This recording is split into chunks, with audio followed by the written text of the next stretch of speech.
अगर मैं आपसे पूछूं कि हर गुनाह का दरवाजा बंद हो चुका होता है, क्या अल्लाह की रहमत की भी कोई हद होती है?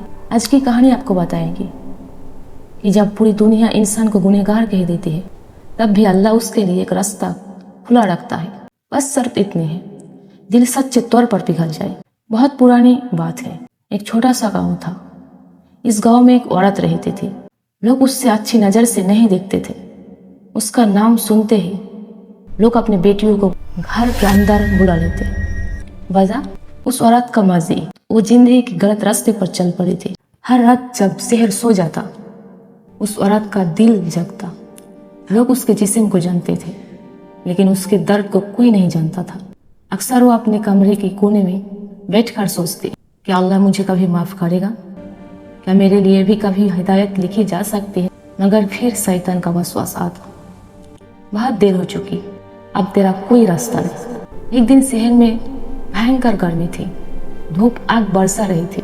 वो औरत काम से लौट रही थी कि उसकी नजर एक कुत्ते पर पड़ी। कुत्ता प्यास से बेहाल था। जवान बाहर निकली थी, मिट्टी चाट रहा था। उस पल उस औरत को अपनी जिंदगी याद आ गई। मैं भी तो इसी तरह प्यासी हूँ, रहमत की प्यासी।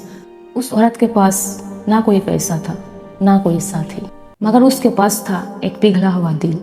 उसने आसपास देखा, एक कुआं था। बड़ी मुश्किल से उसने कुआं से पानी निकाला, अपने जूते पर भरा और उस कुत्ते को पिला दिया। कुत्ता पानी पीने लगा, जैसे जिंदगी वापस आ गई। यहीं पर रसूलुल्लाह सल्लल्लाहु अलैहि वसल्लम ने फरमाया, एक बरकर औरत ने प्यासे कुत्ते को पानी पिलाया। अल्लाह ने उस अमल की वजह से उसके सारे गुनाह माफ कर दिया। सोचो, ना उसने तहज्जुद पढ़ी, ना हज किया, ना लोगों के सामने तौबा का ऐलान, सिर्फ रहम किया और अल्लाह राजी हो गया। इस कहानी से हमें 5 बड़ी बातें मिलती हैं। अल्लाह किसी को उसकी मर्जी से जज नहीं करता। एक छोटी सी नेकी भी किस्मत बदल सकती है। रहम जानवरों पर भी इबादत है। तौबा का दरवाजा मौत तक खुला है, इंसान को नहीं, अल्लाह को राजी करना मकसद है। हो सकता है आज कोई ये कहानी सुन रहा हो और सोचे, मेरे गुनाह बहुत ज्यादा है। लेकिन याद रखना, अगर एक कुत्ते को पानी पिलाना जन्नत का सबब बन सकता है, तो एक आंसू, एक सजदा, एक सच्ची तौबा अल्लाह के नज़दीक कितनी कीमती होगी।